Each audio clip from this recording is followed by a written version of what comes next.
말씀 제목 따라해 보겠습니다. 주를 의지하는 자의 복은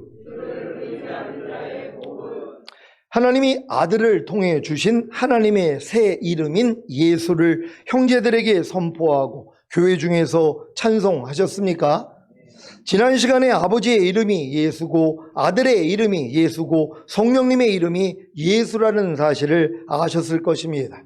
성경에는 다 나와 있는 내용이지만 저를 비롯한 다른 목사님들이 잘 강조하지 않았기에 대부분의 성도님들은 아버지의 이름은 여호와이고 아들의 이름은 예수이고 성령님의 이름은 없거나 아니면 다른 보혜사라고만 알고 있었을 것입니다.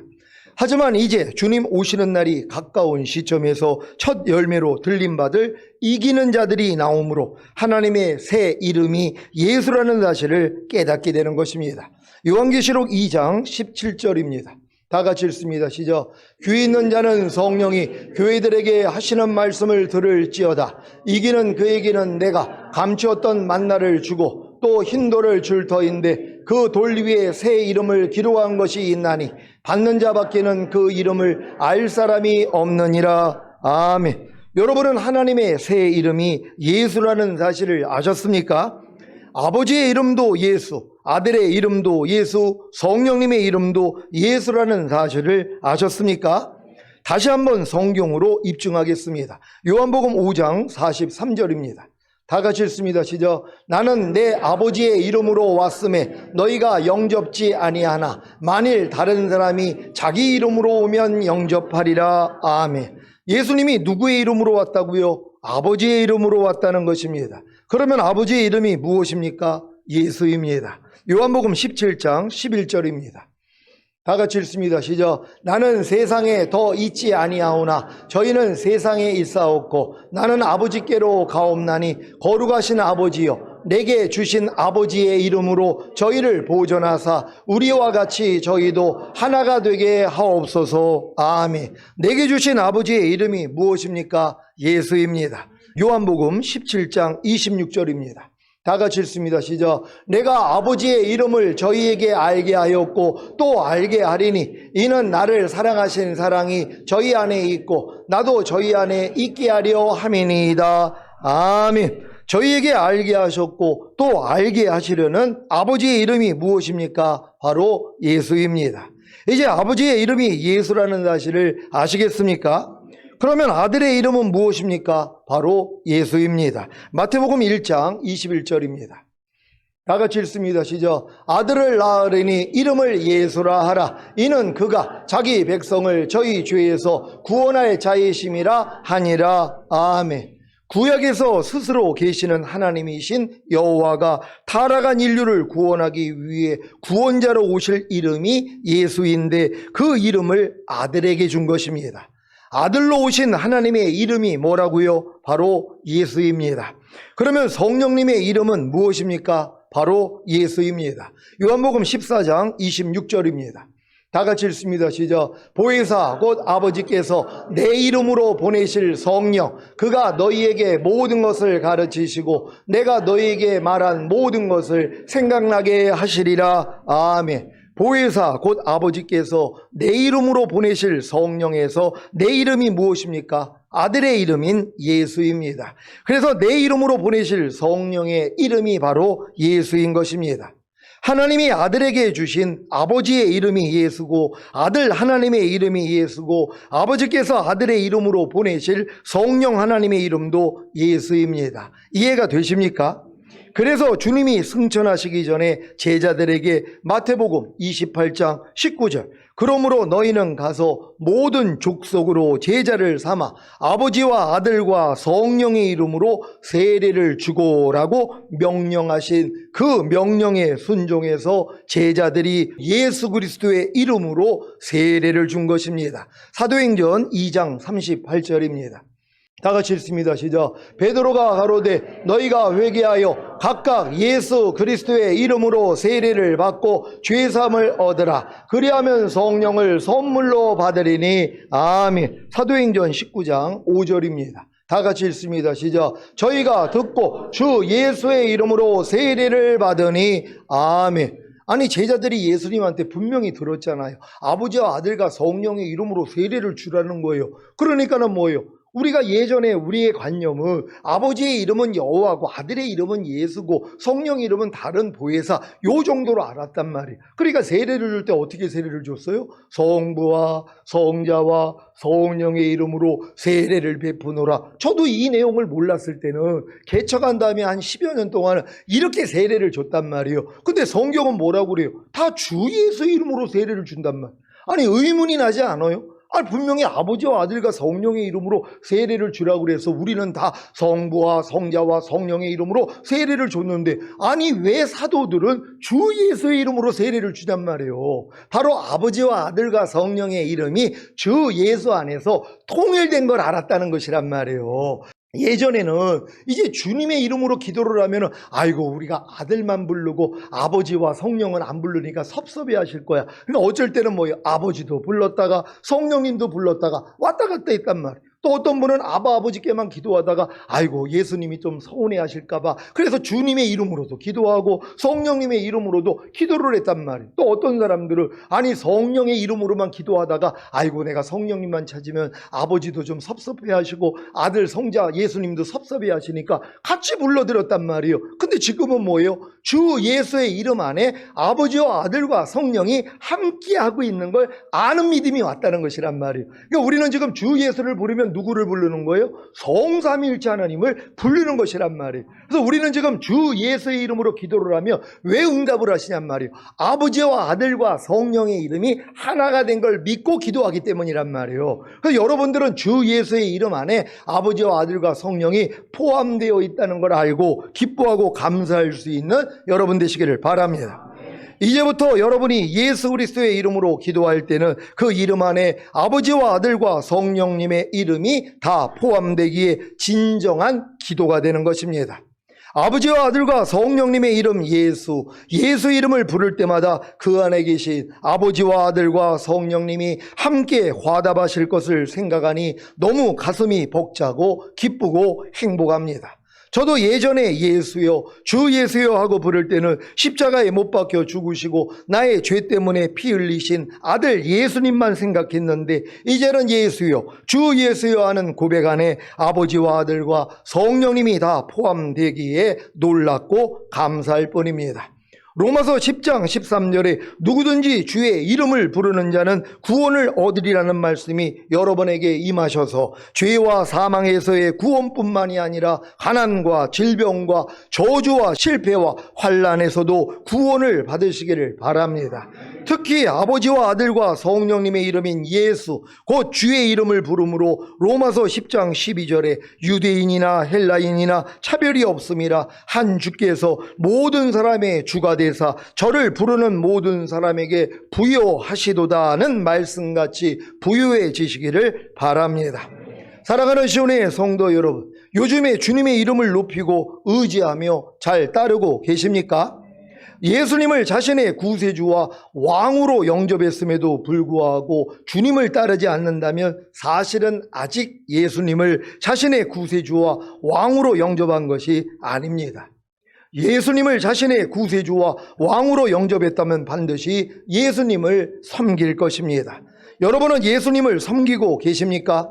태어나서부터 한 번도 윗사람을 섬겨보지 못하고 섬김만을 받았다면 예수님을 어떻게 섬겨야 하는지 잘 알지 못할 것입니다.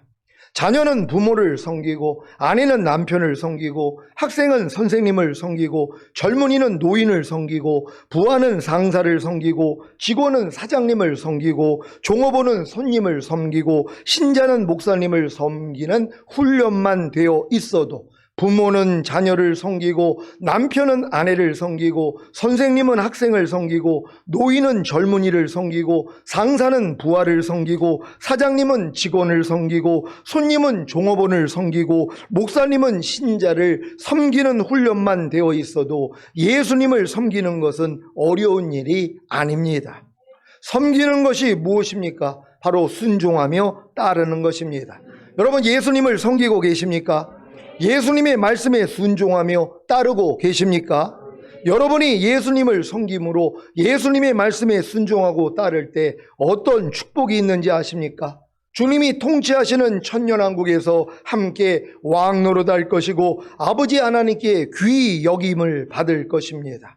또한 어두움에 다니지 아니하고 생명의 빛을 얻을 것입니다. 그러니까 여러분들이 예수님만, 하나님의 모든 말씀만 여러분이 구세주와 왕으로 모신다면 여러분은 주님을 섬길 수밖에 없단 말이에요. 아니, 왕을 섬기지 않는 사람이 어딨냔 말이에요. 주님이 내 왕이 됐다는 걸 내가 인정한다면, 왜? 내가 왕으로 모셨기 때문에. 그러니까 성도들이 약어요. 그러니까 왕으로는 안 섬긴단 말이에요. 왕으로는 안 모셔요. 그냥 구세주로만 그냥 영접한단 말이에요. 내 죄를 사해 주시는 예수님. 그러니까 마음껏 내 뜻대로 살면서 죄 짓다가 아이고 주님 용서해 주세요. 그럼 죄는 사해 주시잖아요.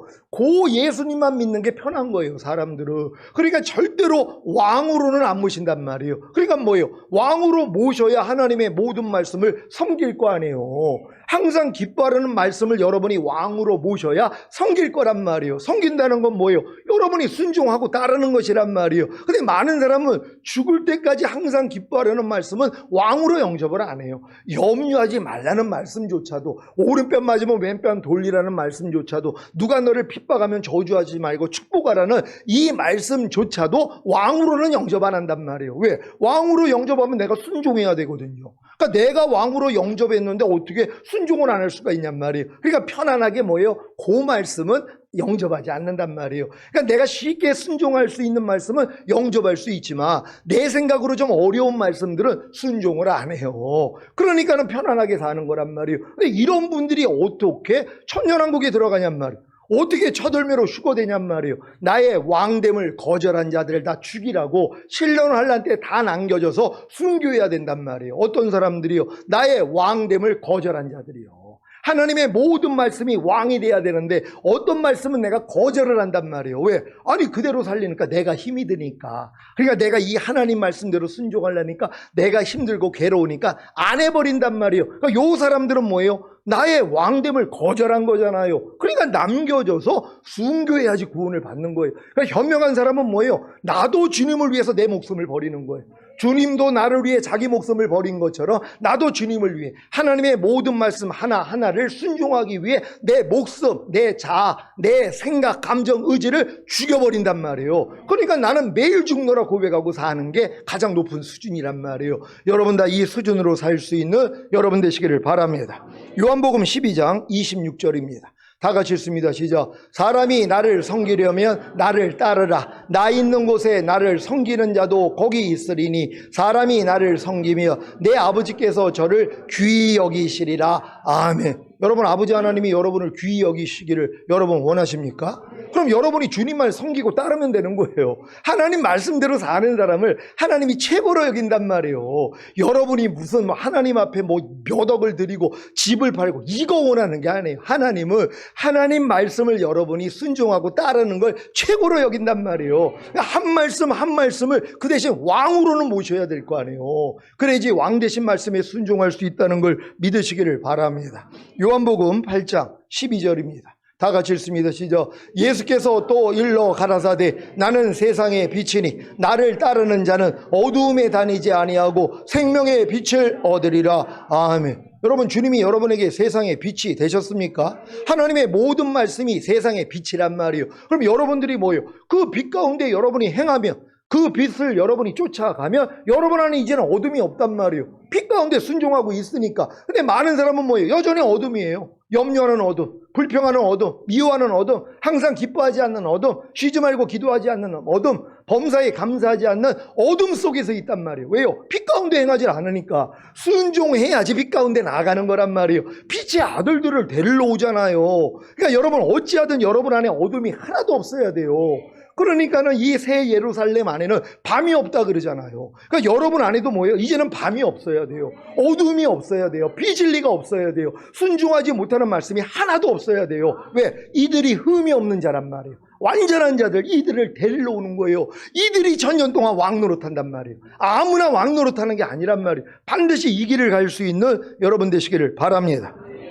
사랑하는 시온의 성도 여러분, 예수님을 섬김으로 예수님의 말씀에 순종하고 따르시겠습니까? 그렇다면 반드시 자기를 부인하고 날마다 제 십자가를 지고 주님을 따르셔야 합니다. 누가복음 9장 23절입니다.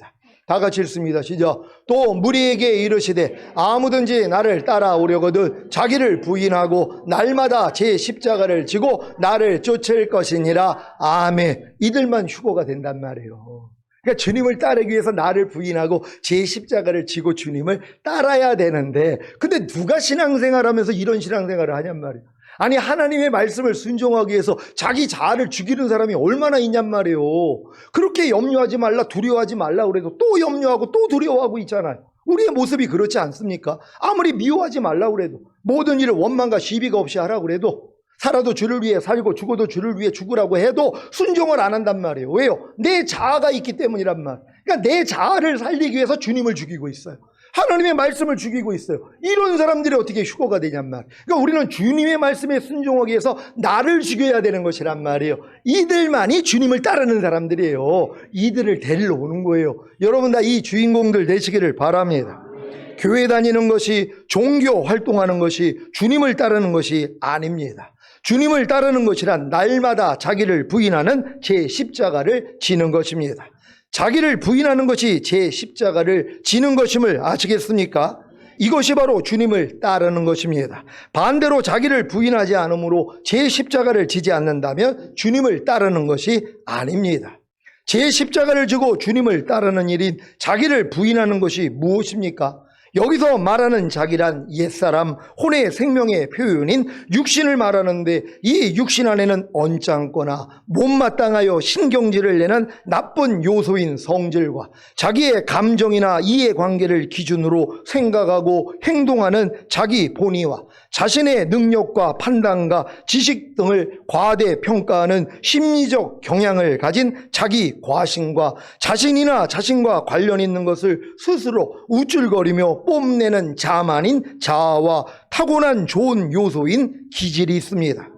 결국 자기를 부인하고 날마다 제 십자가를 지고 주님을 따르는 일은 육신 안에 포함된 성질과 자아와 기질을 죽이는 것입니다. 그래야 주님을 온전히 섬길 수 있는 것입니다.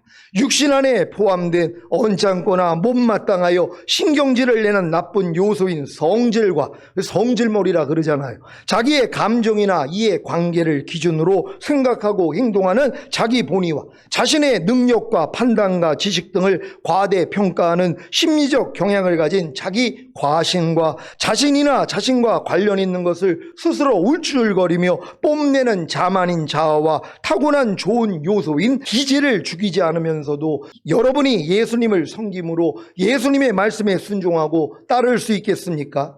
이것을 하나님이 원하시겠습니까? 물론 지금 많은 신자들은 성질과 자아와 기질을 죽이지 않으면서도 예수님을 섬김으로 예수님의 말씀에 순종하고 따르려고 노력하고 있습니다. 그 결과가 무엇인지 아십니까? 마태복음 7장 22절 23절입니다. 제가 먼저 읽습니다. 그날에 많은 사람이 나더러 이르되 주여 주여 우리가 주의 이름으로 선지자 노릇하며 주의 이름으로 귀신을 쫓아내며 주의 이름으로 많은 권능을 행치 아니하였나이까 하리니, 그때에 내가 저희에게 밝히 말하되 내가 너희를 도무지 알지 못하니 불법을 행하는 자들아 내게서 떠나가라 하리라. 아멘. 왜 주의 이름으로 선지자 노릇하며 주의 이름으로 귀신을 쫓아내며 주의 이름으로 많은 권능을 행하며 주님을 섬기고 따랐는데도 불구하고 주님이 저들을 도무지 알지 못하시기에 내게서 떠나가라고 하셨는지 아시겠습니까? 죄는 불법이라고 하신 같이 바로 불법을 행하면서 주의 일을 했기 때문입니다. 다른 말로 하자면 자기를 부인하고 날마다 제 십자가를 지고 주님을 따르는 일인 육신 안에 포함된 성질과 자아와 기질을 죽이지 않고 주의 일을 했기 때문입니다. 이들에게 임하신 하나님의 말씀입니다. 로마서 8장 12절 13절입니다. 제가 먼저 읽습니다. 그러므로 형제들아 우리가 빚진 자로 돼 육신에게 져서 육신대로 살 것이 아니니라. 너희가 육신대로 살면 반드시 죽을 것이로되 영으로서 몸의 행실을 죽이면 살리니. 아멘. 아무리 주의 이름으로 선지자 노릇하며 주의 이름으로 귀신을 쫓아내며 주의 이름으로 많은 권능을 행하며 주의 일을 해도 육신대로 산다면, 자기를 부인하고 날마다 제 십자가를 지고 주님을 따르는 일이 육신 안에 포함된 성질과 자아와 기질을 죽이지 않고 육신대로 산다면 반드시 죽는다는, 반드시 심판을 받는다는 사실을 명심하시기를 바랍니다. 그러니까 여러분들이 지금 자아를 죽이는 게 제일 중요한데, 이 신앙생활은 청년의 믿음 이상이 돼야지 안단 말이에요. 내 자아가 문제라는 건 그때 알아요. 그전에는 내 자아가 최고인 줄 알아요. 내 혼, 내 생각, 내 감정, 내 의지가 최고인 줄 안단 말이에요. 그래서 자기 마음을 믿는 자가 미련한 자라는 거예요. 이런 사람을 주님을 의지를 안 한단 말이에요. 내 지혜, 내 꾀를 믿는단 말이에요.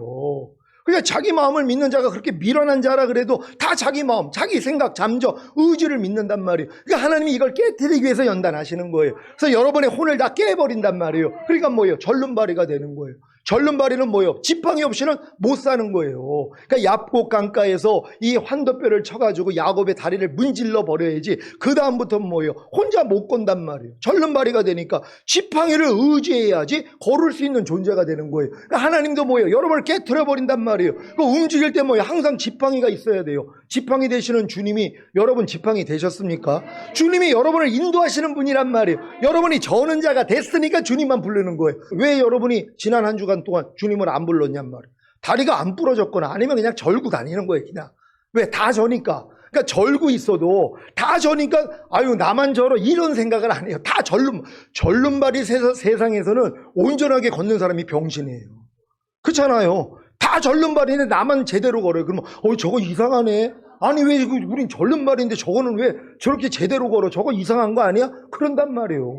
그러니까 여러분들이 뭐예요? 이제 다 절름발이로 사는데 이제 우리는 뭐예요? 온전한 자가 돼야 되는 것이에요. 어떻게 온전해져요? 아니 주님 지팡이만 의지하면 되잖아요. 그러니까 지팡이를 의지할 수 있도록 여러분을 깨트려 버리는 거란 말이에요. 그러니까 그 모습 그대로 사는 게 아니라 지팡이를 의지하고 사는 것이란 말이에요. 저도 집에서는 지팡이를 의지할 일이 별로 없잖아요. 왜? 돌아다닐 때 지팡이가 필요하단 말이에요. 그러니까 집에서는 지팡이를 잘 의지하지 않는데 집에서도 또 넘어진단 말이에요. 그러니까 지팡이는 집에 있든 어딜 나가든 항상 들고 있어야 돼요. 집안에서는 뭐 별로 지팡이 왜 돌아다니질 않으니까 지팡이가 안 필요하잖아. 그러니까 지팡이 없이 그냥 살았더니 그냥 또 넘어지는 거예요. 그래서 내가 요 생각을 바꿨어요. 난 집 안에서도 지팡이가 있어야 되겠구나. 집 안에서 앉아있을 때도 지팡이를 의지하고 있어야지 내가 넘어지질 않지. 이거 지팡이만 내려놓으면 그냥 넘어지는 거예요. 그냥 내 자아가 그냥 나와요. 그래서 우리 집사람이 얼마나 나 때문에 스트레스를 받아가지고 또 그냥 또 병원 가가지고 이게 뭐예요 이게. 그 부시는 거 있잖아요. 뭐. 에? 담석? 결석이 있어가지고 또 이렇게 한 일주일, 2주일 고생하다가 이것도 가가지고 그냥 두드려 맞아가지고 다 뺐거든요. 그래 병원비가 한 50 얼마 나왔어요. 근데 보험이 또 한 100만 원 나오거든요. 참 하나님이 이렇게도 합력해서 선을 이뤄주시네. 난 미안하죠. 아니 꼭 그냥 나 때문에 스트레스 받아가지고 병원 가서 치료받으면 한 50만 원 내놓고 50만 원 받아. 이게 벌써 한두 번이 아니에요. 그렇다고 이 얼마나 이게 고통스러워요. 근데 없어야 되는데. 근데 내가 뭐예요? 그래서 내가 속으로 결심한 거예요. 난 지팡이를 집에서도 나는 지팡이를 짚고 다녀야 되겠구나. 그래 이제 주님만 나오면은 옆에 있는 사람이 스트레스를 안 받는데 내가 이 지팡이만 놓으면 옆에 있는 사람이 괴로워한단 말이에요. 그러니까 저도 회개 많이 했거든요. 우리 남성분들 많이 회개하시기를 바랍니다. 물론 여러분들은 안 그렇겠지만 나는 하여튼 지팡이만 없으면 옆에 있는 사람이 너무 괴로워하는 거예요. 그러니까 피지 않도록 여러분 다 지팡이 항상 짚고 다닐 수 있는 여러분 되시기를 바랍니다. 오늘 본문인 히브리서 2장 13절 말씀은 또다시 내가 그를 의지하리라 하시고 라는 말로 시작합니다. 내가 그를 의지하리라는 말을 쉬운 성경에서는 내가 하나님을 신뢰합니다 라고 표현하고 있습니다. 우리가 누군가를 의지한다는 것은 내가 그를 신뢰한다는 것입니다. 여러분은 얼마나 하나님을 신뢰하십니까? 어렵고 힘든 일을 만났을 때 외롭고 괴롭고 아플 때 여러분은 누구를 의지하십니까? 여러분이 부모님을 신뢰한다면, 남편을 신뢰한다면, 아내를 신뢰한다면, 가족을 신뢰한다면, 친구를 신뢰한다면, 목사님을 신뢰한다면, 신실한 성도님을 신뢰한다면 신뢰하는 그 대상을 의지할 것입니다. 하지만 오직 하나님을 진심으로 신뢰하는 사람은 하나님만 의지합니다.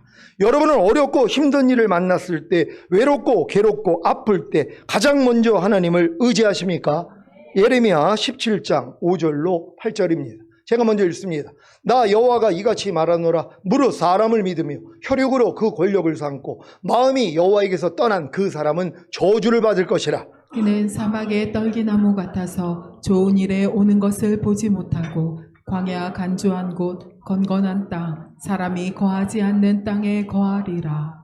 그러나 무릇 여호와를 의지하며 여호와를 의뢰하는 그 사람은 복을 받을 것이라. 그는 물가에 심기운 나무가 그 뿌리를 강변에 뻗치고 더위가 올지라도 두려워 아니하며 그 잎이 청청하며 가무는 해에도 걱정이 없고 결실이 그치지 아니함 같으리라. 아멘. 구원받은 우리가 구원자이신 하나님을 먼저 의지해야 하는 이유가 어디에 있습니까? 하나님의 복을 받기 위함입니다. 예레미야 17장 7절입니다.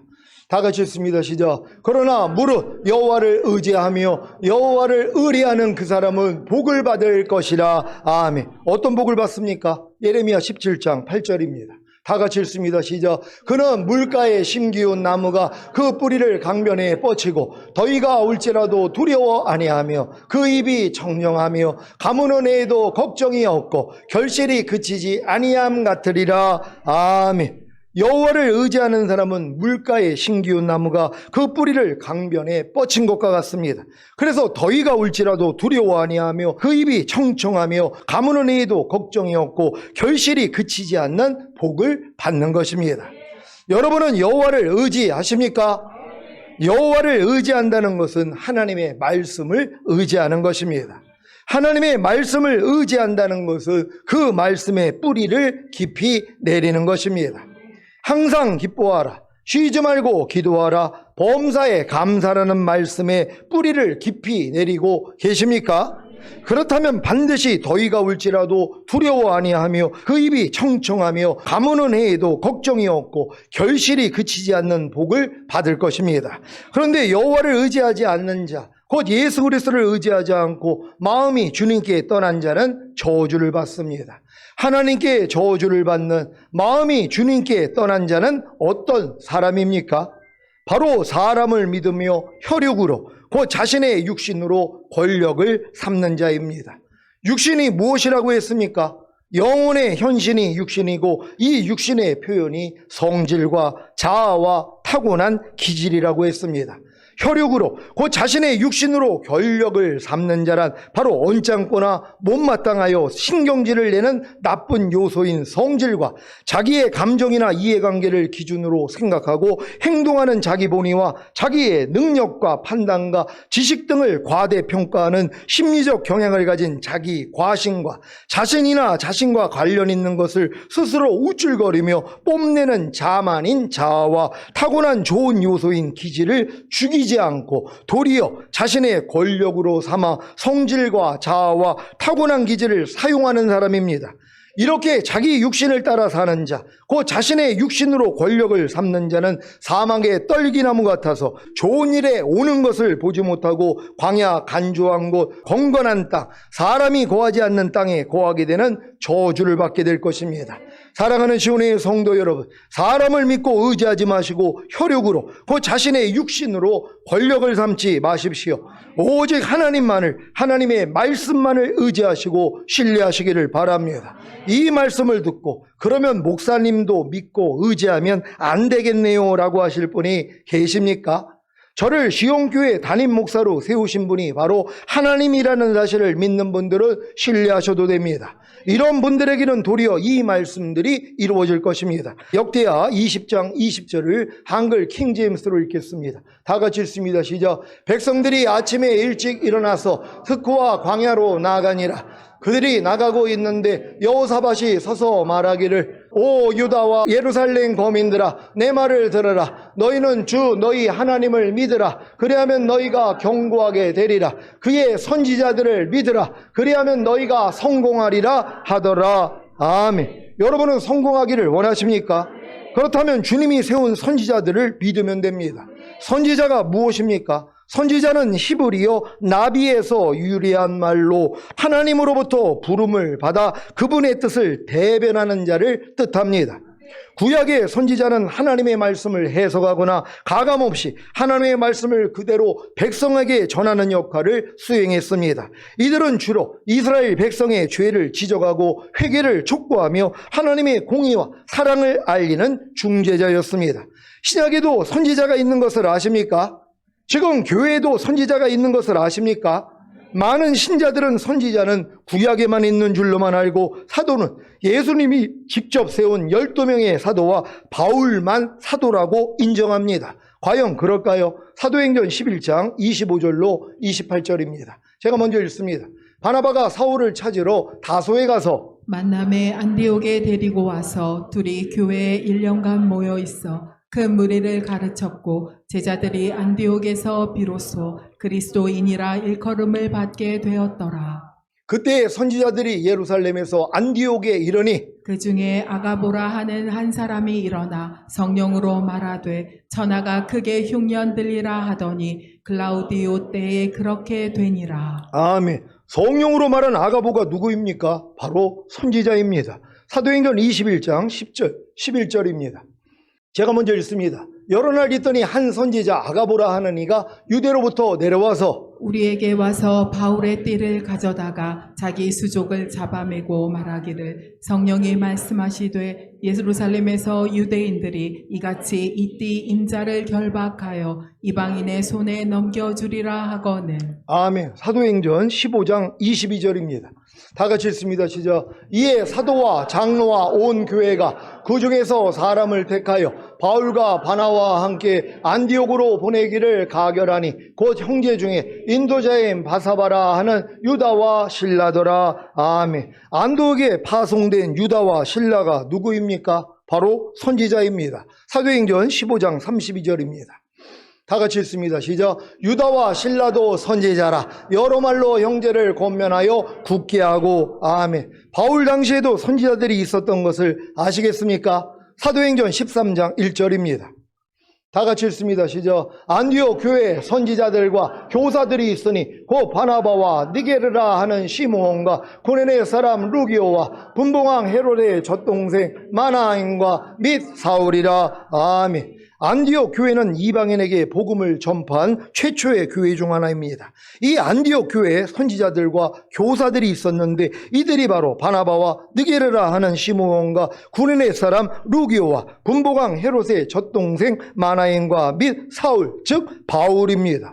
이 안디옥 교회에서 성령님의 역사로 안수를 받고 살라미로 파송을 받은 선지자와 교사였던 바울과 바나바가 사도가 된 것을 아십니까? 사도행전 13장 1절로 5절입니다.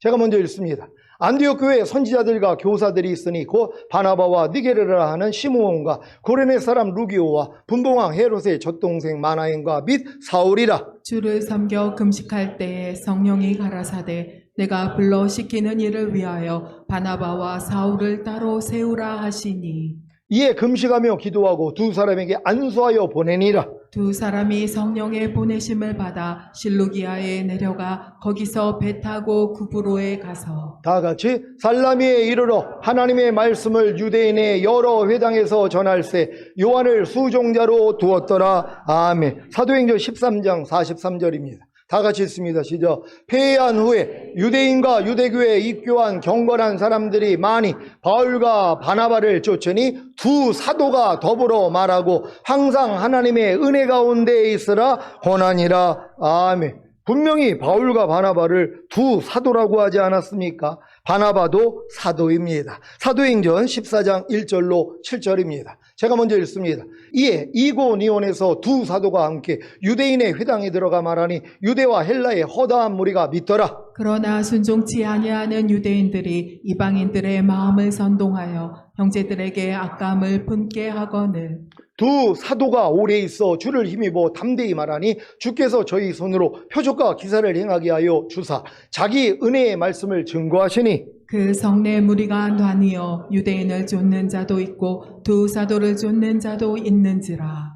이방인과 유대인과 그 관원들이 두 사도를 능욕하며 돌로 치려고 달려드니 저희가 알고 도망하여 루가오니아의 두 성 루스드라와 더베와 및 그 근방으로 가서 다 같이 거기서 복음을 전하니라. 아멘. 사도 바울이 쓴 에베소서에도 분명히 주님이 교회에 사도와 선지자와 복음 전하는 자와 목사와 교사를 주셔서 성도를 온전케 하며 봉사일을 하게 하며 그리스도의 몸을 세우려 하심이라고 하셨음에도 불구하고 사도와 선지자는 인정하지 않는 것입니다. 이게 사람의 한계란 말이에요. 자기들 생각에는 교회 교사는 있어도 돼, 목사는 있어도 돼, 복음 전하는 자는 있어도 되는데 사도 바울이 말한 선지자와 사도는 그때 시대만 있었어, 이걸 가르치고 있단 말. 그러니까 성도들이 어떻게 사도의 자리까지 들어가냔 말이에요. 그걸 인정을 안 하니까. 그러니까 여러분이 교사 단계에서 이제 목사 단계가 되면 복음 전하는 자, 이건 성령으로 거듭났기 때문에 이제 담대하게 복음을 전하러 다니는 선교사들, 또 아니면은 뭐 부흥사들, 이런 분들이 그 위치란 말이에요. 거기서 한 단계 올라가면 뭐예요? 하나님의 말씀을 직접 깨닫는 선지자가 된단 말이에요. 그 위에가 뭐예요? 사도예요. 이건 표적과 기사가 나타난단 말이에요. 안전맹이가 일어나고 소경이 눈을 뜨고 이 단계가 있는 거예요. 하나님 우리 모두가 다 사도가 되기를 원하는 거예요. 아니 사도보다 더 높은 게 뭐예요? 아니 왕과 제사장들 아닙니까? 아니 사도보다 더 높은 게 왕들이란 말이에요. 하나님은 여러분들이 다 왕들까지도 들어가기를 원해요. 그럼 왕들이 되기를 원하는 분들은 뭐예요? 교사에서 목사로, 복음 전하는 자로, 선지자로, 그 위에 사도까지 당연히 성장해야 되죠. 그러니까 나도 사도가 돼야 한다는 관념을 가져야 되는데 그런 게 어디 있어. 지금 시대는 사도도 없고 선지자도 없고 거짓말을 하는 것이란 말이에요. 이런 거짓말에 속지 않는 여러분 되시기를 바랍니다. 이것이 바로 이성만으로 신학을 공부한 목사님들의 한계입니다. 그러니까 성경에 분명히 에베소 교회에 하나님이 사도와 선지자와 복음 전하는 자와 목사와 교사를 세워 성도를 온전하게 하며 그리고 봉사의 일을 하게 하여 그리스도의 몸을 세우게 하려 함이라 분명히 기록되어 있는데 이걸 빼는 거예요. 성경을 더하거나 빼면 저주받는다는 것이란 말. 어떤 저주입니까? 아니 성도가 당연히 선지자가 돼야 되고 사도까지 성장할 수 있는 길을 막아버리는 것이란 말이에요. 주의 종들을 통해서요. 그러니까 여러분들이 하나님 말씀을 믿는 여러분 되시기를 바랍니다. 여러분은 성경대로만 믿으시기를 바랍니다. 오늘 선포된 말씀을 통해 하나님을 의지하는 것이 무엇인지를 깨닫고 물가에 신기운 나무가 그 뿌리를 강변에 뻗치고 더위가 올지라도 두려워 아니하며 그 잎이 청청하며 가보는 해에도 걱정이 없고 결실이 그치지 아니한 같은 복을 다 받으시기를 우리 주 예수 그리스도의 이름으로 축원합니다. 오늘 선포된 말씀을 통하여 여러분이 주님만 의지하면 이 복을 다 주시겠다는 것이란 말이에요. 하나님, 내가 지난 한 주 동안에는 주님을 의지할 일이 없는데 그러고 보니까 내가 절름발이가 됐는데도 지팡이 팽개치고 저는 모습으로 살았는데 이제 이 저는 모습이 아니라 지팡이를 짚고 다니는 모습으로 주님만 의지하면서 이 복을 다 받기를 원합니다. 주여 한번 해주고 기도합니다.